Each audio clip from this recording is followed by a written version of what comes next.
For the final part of our exploration of Cameroon, we cross paths with Sesse Elangwe, a globally recognized visual artist whose work has been exhibited on 5 continents and even on Levi's windows. His impressive body of work speaks for itself, and his distinct style sets him apart. We spoke about many things, including how growing up in the anglophone region of Cameroon inspires his art, the evolution of his style over the years, how moving to America impacted his message, and so much more. It was a beautifully rich conversation with such depth. So listen in. Hi, Sese. It's such a pleasure to have you. I followed your art for a while. I love how unapologetic, bold, vivid your figures are. And I've seen how your work has traveled across many continents. Yeah, and it's been such a pleasure to see your work, basically. Um, and so I was just wondering if you could tell me a bit more about yourself and what part of Cameroon you're from, and yeah. First of all, the pleasure is mine. It's always good to meet people like yourself to have this kind of conversations that throws more light to our artistic journeys, especially coming from Africa. It's very, very important that people know who we are.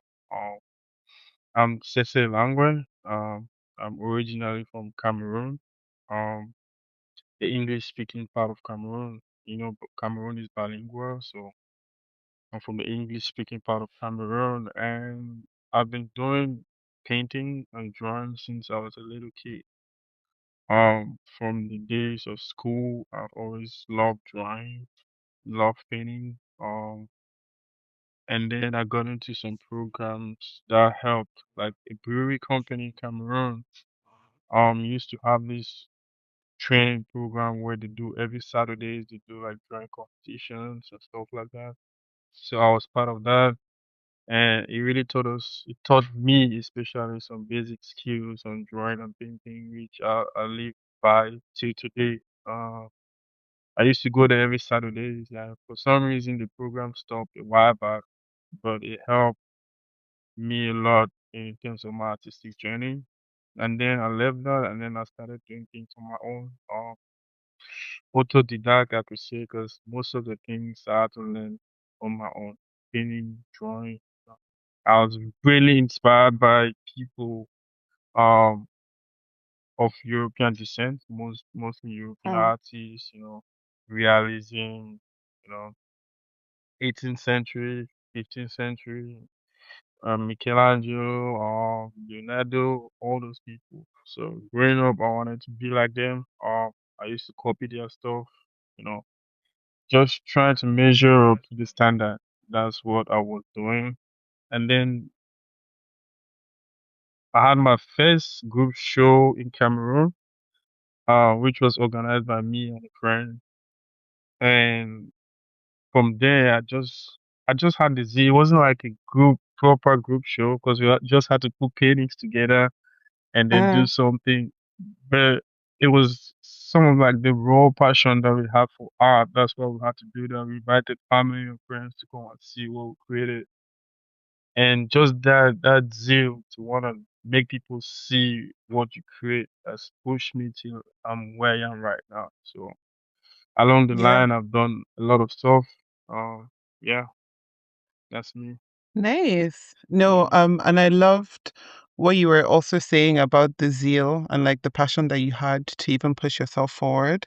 yeah, But it's also really cool that you've always known that this is what you want to do. yeah, And I also wanted to ask you, like one of the questions I was going to ask you was about the ecosystem for you, like in terms of as you were growing up and getting into the world of art, like the yeah. support that you had. So it sounded like, you know, with the project that you spoke about that you went to on Saturdays, that you Mm-hmm, had that support there as well. mm-hmm. But yeah, what was it like in general? Do you feel like it sounded like even with the exhibition, it was something that you had to put on for Yeah, yourself. But do you yeah. feel like you had that support as you were getting into your art journey in Cameroon? The kind of support that I really got was basically like moral support from family, um, my friends, my father in particular. I don't know, for some reason he was so supportive, even though coming from a country where you don't see people living out of their art, but for some reason he was so supportive of me painting and drawing. He used to give me money to buy the material, so that was really impactful. And also, I had this artist from Buea as well, from where came from. He's called Max Mm. Leona. He's one of like the legends. We used to go to his place and then just viewing his art, was really inspiring. And then the things he used to tell us, he helped us build that spirit. He helped us build that passion more. That fire that was burning in us, he helped us to build it. And yeah, for the other opportunities as regards exhibitions, galleries, and everything, I feel like the world as a whole is like a jungle. You have to fight for those yourself. Mm. Yeah, for Yeah. those things, I had to fight for it myself. It's not, it's not like someone will have to Yeah. support you for those, but for those things, I had to fight for them. Yeah. Yeah. But it's so cool that your father supported your artistic passions because, Mhm. I mean, like Nigerian parents, they're getting better. But like, if you say you want to be a creative, like sometimes they'll be like, "Oh, can you do this on the side?" So that's so cool that your dad was actually Yeah, behind yeah, you but from don't from get the me wrong. beginning. Don't get me wrong. He supported me, but he always felt like it's something I could develop as a skill and do it on the side while I do Mm, other things. Because he was very persistent about me finishing my university education. He was very keen on me going further on my education. So the reason why I didn't have a bachelor's degree in political science is because of it. I gave him that, like, this is what I could achieve for my formal yeah, education. And yeah, yeah, it's at the end of the day, it's still African. He's an African parent. You always want you to do things the formal way first before exploring, yeah. whatever talent that you think you have. Nice. But I Yeah, mean, still, I mean, it's amazing that you were able to have that support, as you yeah, said, on your journey, and also from, your mentor as well. So that's really cool. yeah. But in terms of your style, because your style is very distinctive, and I know that when it comes to the large eye that shows up in a lot of your work, apparently speaks to enlightenment and knowledge. Is that something that you had always integrated in your work, like even early on, or at what point did you sort of like develop that part of your artistic identity? Um, my art to me has been like a process. Uh, Before Mm, getting to where or what I do right now, it's been constant trials, constant failures, constant experimentation. And from the onset, I was always intrigued by the idea of conversations like we have right now, that we yeah. could always have our positive ideas when we come together and talk with each other. So I developed different concepts over the years, and it probably led me to what I'm doing right now. The first series of this particular type of work I'm doing now was I named it Conversations. They were like cubism type of subjects with larger eyes and bigger ears and bigger mouth. And the explanation I have for those that body of work was you could have a bigger eye on something, like maybe you have the knowledge of something, you've seen something.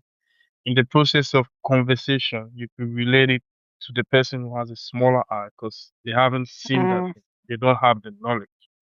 Same with the ears, the bigger and the smaller ears was in a conversation, we could always share what we hear or what we have heard, passing down that knowledge mm, to someone with the smaller ears. Or if you could talk about something with your big mouth to someone who has a smaller mouth who can really express themselves. So that was the yeah. idea that I started developing. And along the line, I felt like I needed something more expressive. Maybe human figures that could tell stories uh, in a different way. I wanted it to be unique to myself. I don't want it to be immediately. attributed to Picasso or anything. I wanted it to be Yeah. something that someone could look at and say, okay, this is quite distinct. This is Sesse, you know. And I came out with that idea, okay, I'll remove the other ears and stuff, and then I'll maintain the eye because to me, the Mm-hmm. eyes tells a lot of story. You can look at someone's eyes and then you tell what their intentions are immediately as you look at them. So I decided to use that, and then I started that, and then I used that to tell stories of people around me and everywhere that I could. You know, so that's been the journey for the well, that's been my Nice. creative process so far. Yeah. Yeah, no, and I love it because it's so distinct and it just really like, sets your work apart in such a beautiful way. Um, but then I guess going back to Cameroon and growing up in Cameroon, Mhm. so you're from, is it Buea? Is that how I Yes. say it? Yeah. So what was it like for you growing up in that part of Cameroon? Well, the southwest region of Cameroon, Cameroon is divided. To be honest, it's diverse, but it's like divided between the English speaking and the French speaking. Even though we have things that we do together, like they always say Cameroon is bilingual. Like I could speak French and English. We grow up in that kind of atmosphere. But the culture is quite different from the French speaking side. We grew up wanting to follow everything formally, you know, education wise and everything. The lifestyle is quite simple. It's good.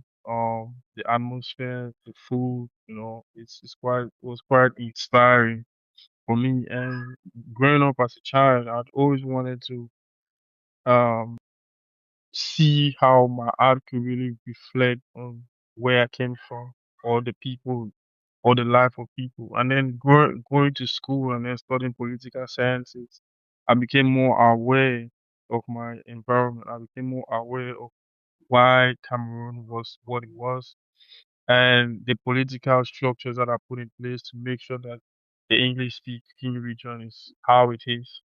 So I try to put that now in my art to tell the story, you know, so that people should see the life of a Cameroonian living in this region and how people could relate to it globally, you know. So that has been my growing up in Cameroon.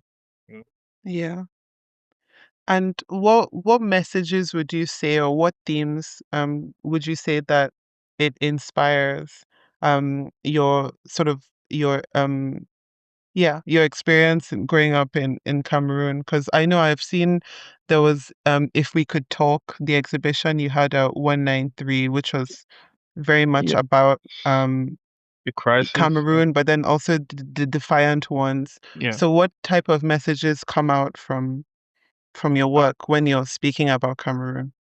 I think the issue of corruption, the issue of marginalization, the issue Mhm. of just development, really lack of Yeah. proper development. And I feel like it's the case with most African countries.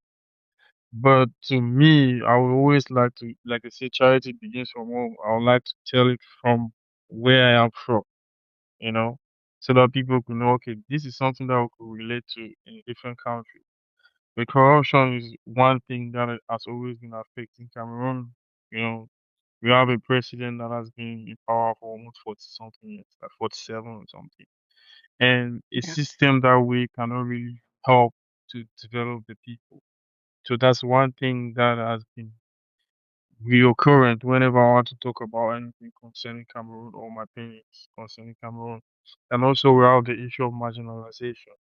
Though the English speaking part of Cameroon is little in terms of like population wise, we can't really access some kind of things in government, Mm. which is a problem. I believe if you are a citizen of a country, merit should be like the number one thing in terms of having a job or in terms of having anything. But there's this level of nepotism, there's this level of deep, deep marginalization and corruption when it comes to the English speaking part of the country.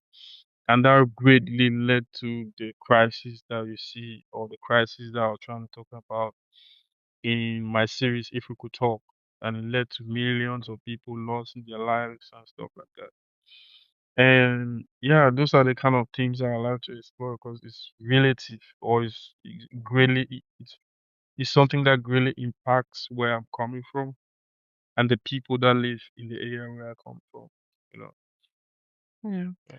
And do you see it as a responsibility for you to share that in your work, or is it something that does it just come naturally to you, or how do you, yeah, where does then that message come from, or what drives that message for you, basically?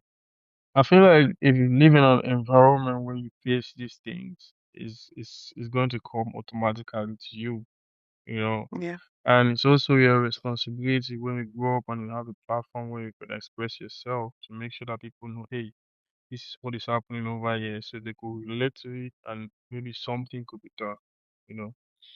I Mm. know art in itself uh doesn't really impact people out of the spectrum of the art milieu.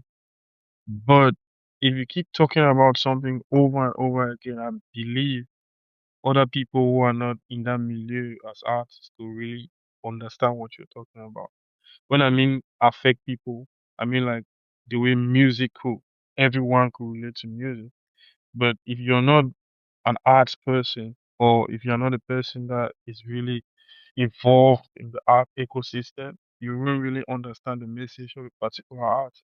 You know, but music is Yeah. something which is a little bit, as an art form, it's a little bit global. When you sing a song, most people could listen to, and most people could hear it from the roadside or anything. But if your art is not in the roadside or anything, people don't even know who you are. That's what I'm trying to talking about. That's what I'm trying to talk about. Yeah. Yeah, but it's something which is a responsibility for you as an artist with the platform to talk about what affects you or where you come from, so people will relate to your story and maybe inspire themselves to talk about where they come from or what is oppressing them for where they come Yeah. And I love what you said about the art milieu, and then also basically wanting your work to be understood by, as many people as from. possible. Possible. And I feel like your work is really relatable because you capture moments and scenes that you may have experienced, or things that are familiar to people and resonates. But then at the same time, your work has traveled to many different places and many different countries, and hopefully it's being, consumed by people even more widely um than necessarily go to the exhibitions, for Hmm. example. Yeah. So yeah, no, that's really cool and it's very moving. Yeah. But something else I wanted to ask about in terms of your art and how it's inspired by Cameroon, I noticed that you also sometimes make references to trees like the cocoyam tree or Hmm. papaya. Hmm. Is that something that did that come from sort of like growing up? Is that something that's of interest to you? Because I found it really interesting. There was a piece when you're talking about cocoyam as unity and Hmm. papaya as transformation. So yeah, tell me a bit about that. So we what why they call Cameroon African in nature is because we have like everything about Africa. We have desert form, we have tropical lifestyle, we have plateaus, we have mountains, Mm, we have ocean, we have the seasides, we have everything.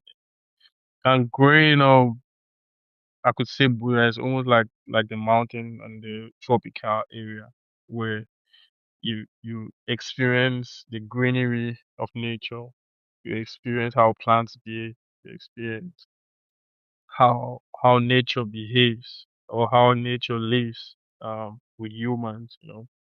And we are growing up, I always listen to or I always hear stories, folklores about how plants or about how trees or about leaves, about traditional stuff.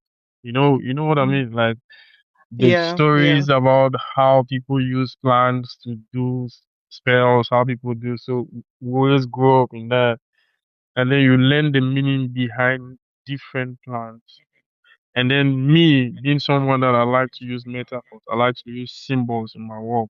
It's Mm. just normal that I could want to amplify a story or want to tell a story and use those plants to tell the story. Use them as symbols to better explain a story. Like I, I le- uh, like I learned somewhere that um different layers, like if you go to Antarctica, different layers of ice will tell you the different activities that have happened for millions of years. It's almost like plants. Plants, the way they grow, the way they are laid, could tell you stories that have happened to humans over different years. And I only use that to amplify my stories and tell my stories better. You know? Yeah. I So, love that. I think that's really cool that sometimes, like, so for me, for example, maybe I don't know very much about trees or mhm. plants. So I might look at your piece, I might not necessarily understand Understand? that Yeah. reference, Hmm. but somebody else who knows more about it can understand. So it's like almost like capturing different layers, and then it's almost a reward as well, because I write, and Hmm. so sometimes there's some things that are sort of, I guess, obvious to everyone, and then there are other things that it's kind of like, if you know, you know. Hmm. But at the same time, if someone reads your profile, then and you've explained, okay, this is what this means, then they're able to get the reference. It's But I almost really like like that. yeah, it's almost like you writers when you want to write a story. Let's say the theme of the story is, let's say, religion. Mm, In the aspect of religion, you're not just going to start talking about churches and church. No, you use metaphor, you use different symbols, you use yeah, simile, as you use all those literal tools that you have to tell that story. Someone who is reading it get like a bigger picture of what you're trying to say. It's almost the yeah, same way I see art. You shouldn't just come to a painting and then it's just direct to the story you want to tell. You have to play around with symbols so that people can easily relate to it, so that people could yeah, resonate more with the story you're trying to tell. yeah. No, I love that. And I was Yeah. listening, random, but Ryan Coogler was Mm. talking about the movie Sinners, and he was saying that it's like a movie that has all these different layers. So there are Yeah. people who can just watch it on one layer and then they go home and that's it. But then Hmm. there are like loads of symbols as well for So, people who yeah. like want to go deeper. And Yeah. yeah, It's clear. You will watch it, you think like it's talking just about the music. It's not talking about just the music. It's talking about life. It's talking about your soul. It's talking about how you deal with your practice or how you deal with life as a whole. It's talking yeah, about the good and the evil. Your mind, your consciousness. If you look at it that way, you understand what he's trying to talk about. yeah. And that's the perfect segue because next I wanted to ask, so I mean, you grew up, I guess, in Cameroon and then you moved to San Antonio. So Mhm. how long have you been in San Antonio, Texas now? I think 5 years. Yeah. The end of Okay. this year is gonna make it 5 years. Yeah. Okay. Yeah. So, what was that move like for you? Like, what was that transition from Cameroon to America? It was a lot, coming from Africa and then moving to the West, where everything is fast paced and everything is capitalism at its peak. You Mm, have to level up in terms of your intellect, in terms of your body, in terms of your mind. Everything has to level up. So it was a lot of transition. Cameroon is it's almost slow pace.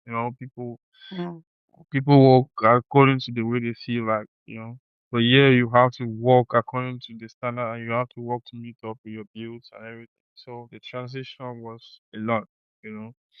And when it comes to art, it was even more harder because how you people here are intellectually sound as regards to art. You can't just do anything and then put it out there and then you feel like people will just relate with that and knock their heads. No, you have to mm. deep into your work and try to tell stories that are intellectually sound and also art appealing to people.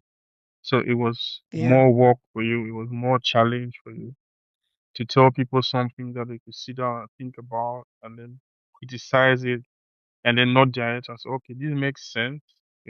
This has something. You know, because Yeah. art is not just about painting.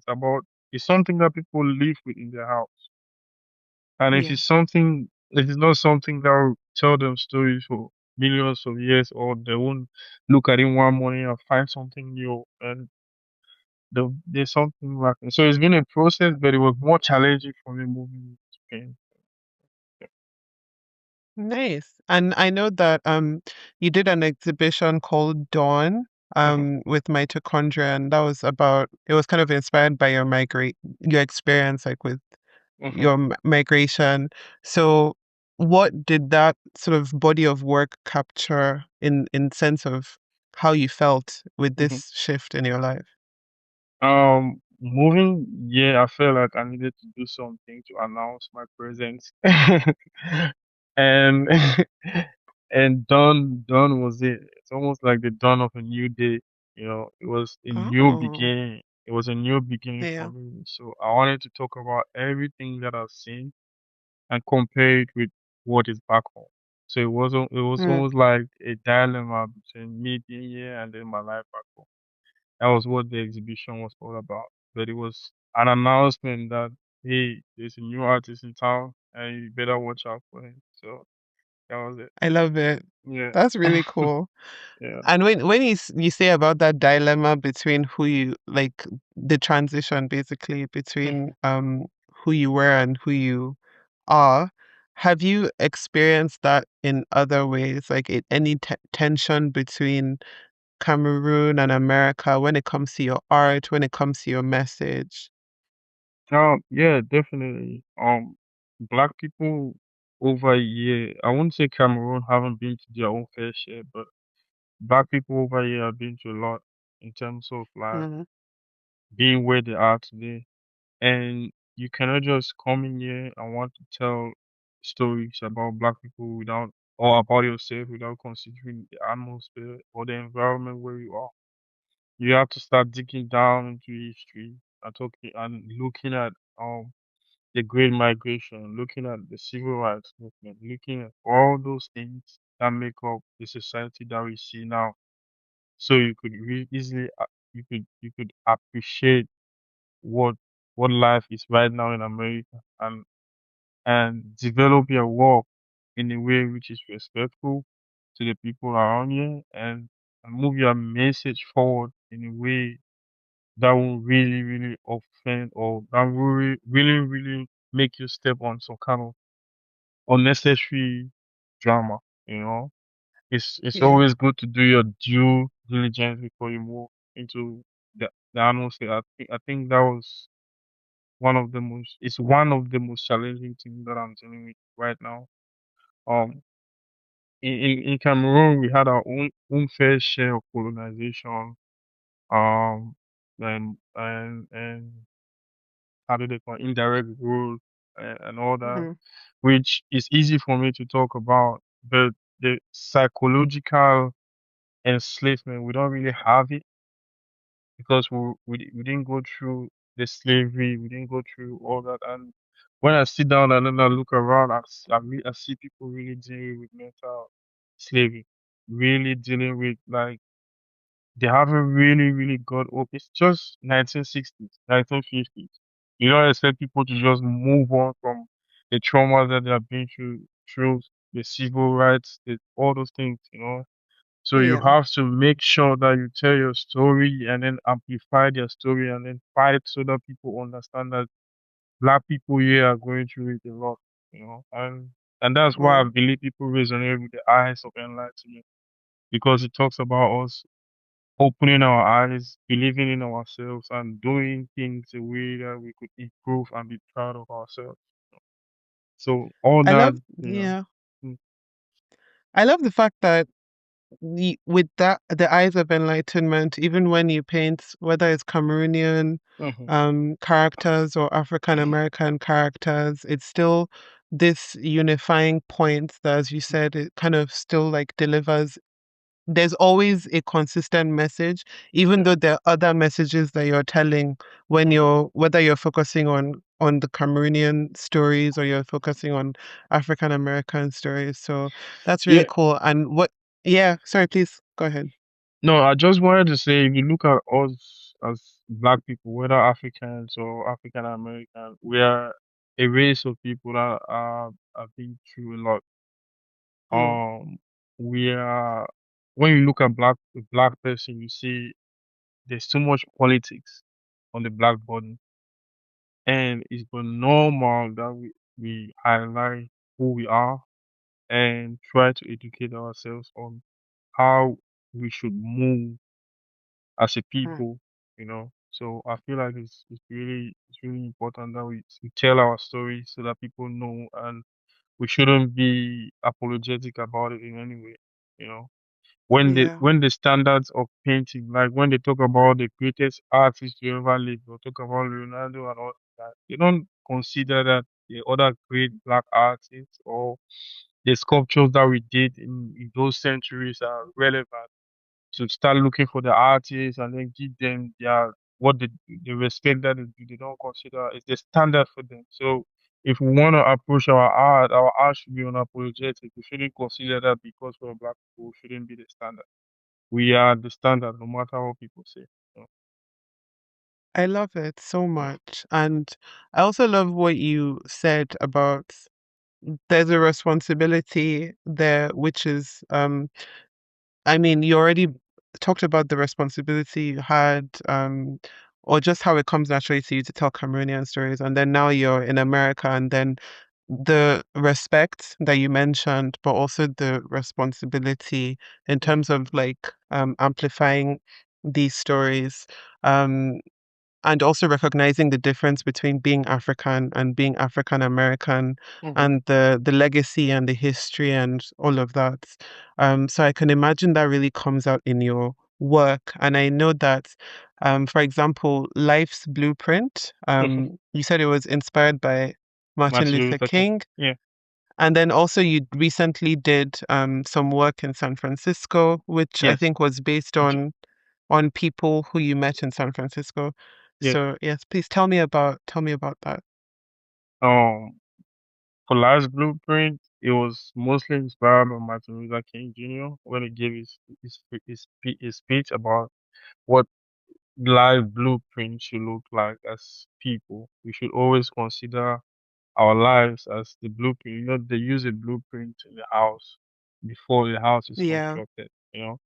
So for that house to stand firm, the blueprint has to be correct. It has to be right. Everything has to be right.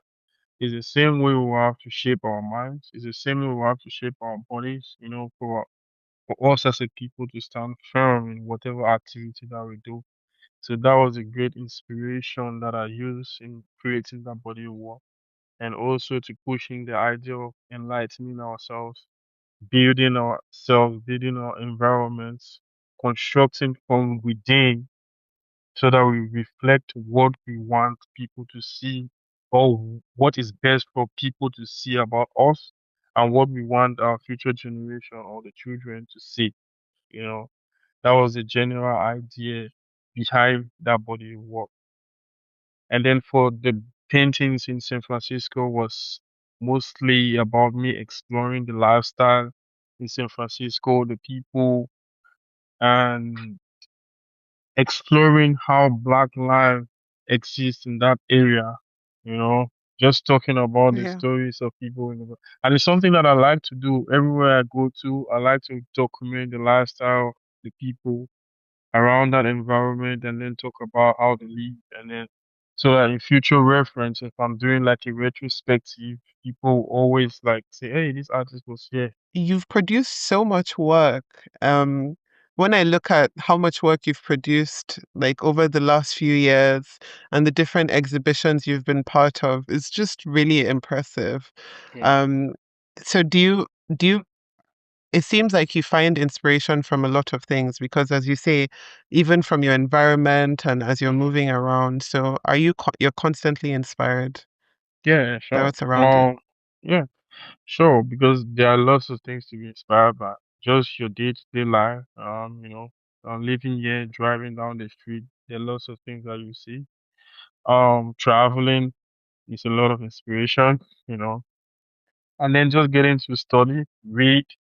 When you read and then you find out information, which is kind of like new to you, you want to tell stories about it. So there's a lot to learn. Yeah. Yeah, and to me, I always believe like there shouldn't be a stopping point for work. You should always have to work if you want people to see or notice what you're doing. You know, just keep doing it. Yeah. They'll recognize it one day. I love that.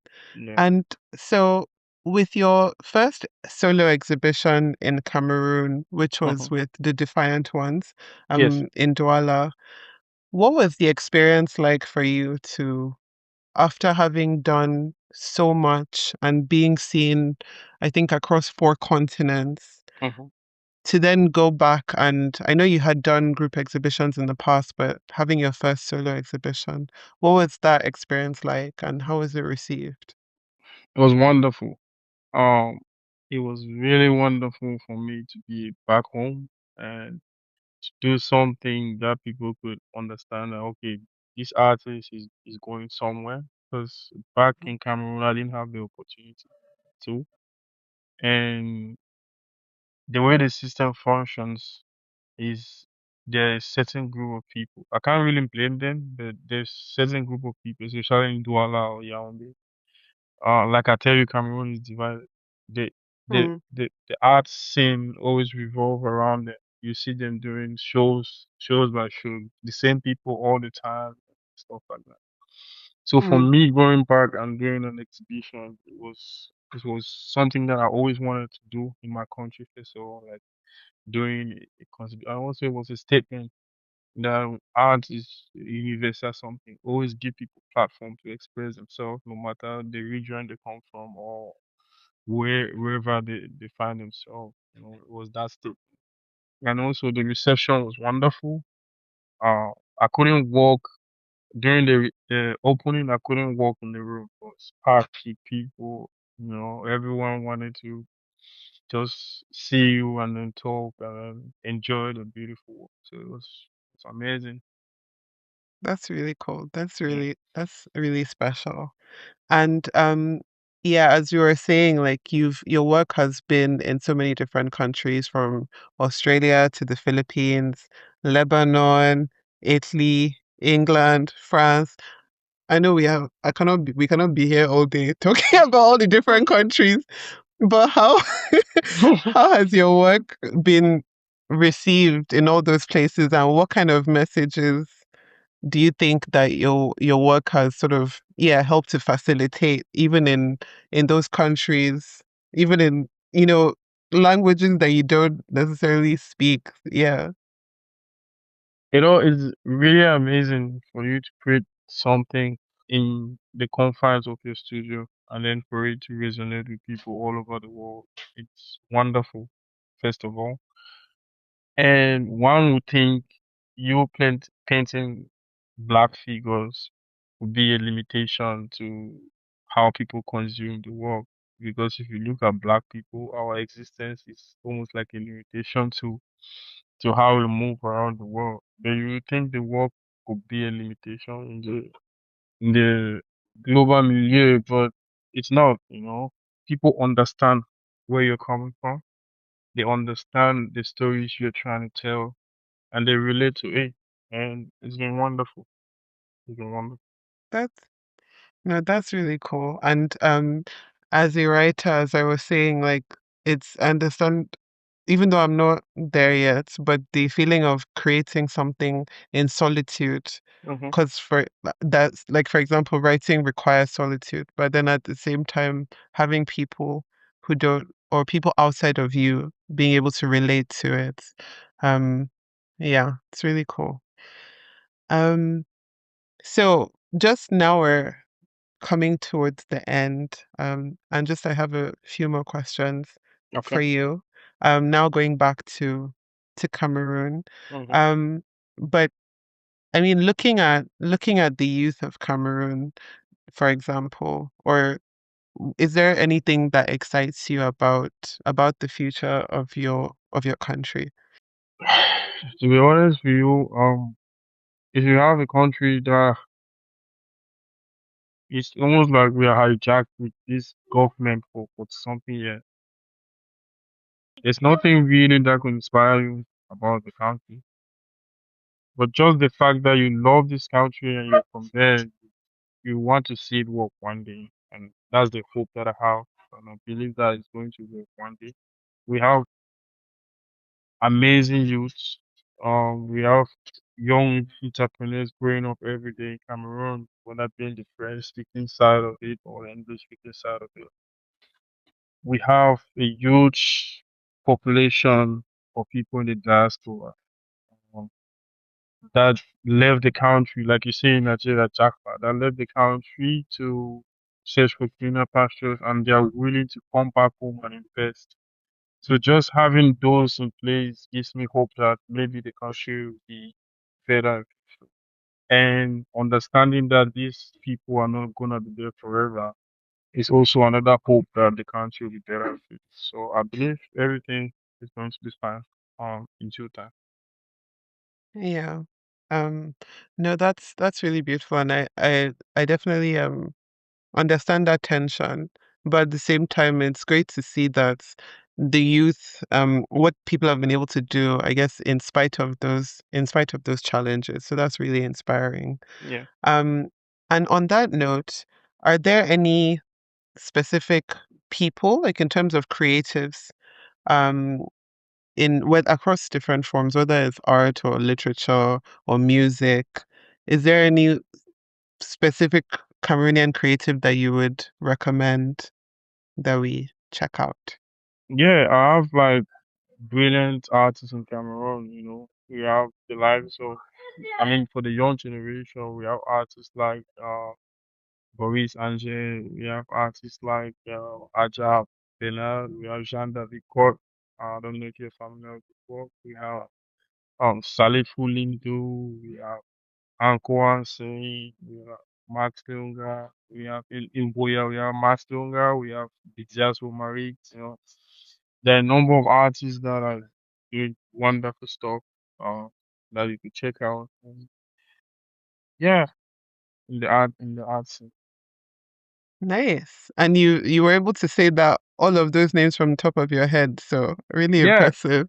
yeah, Um, it's people that I know, you know, and I believe that their yeah, works are good, you know, that if we pay attention to them, you know, people it's world standard. It's not something that yeah, yeah, good artist. yeah.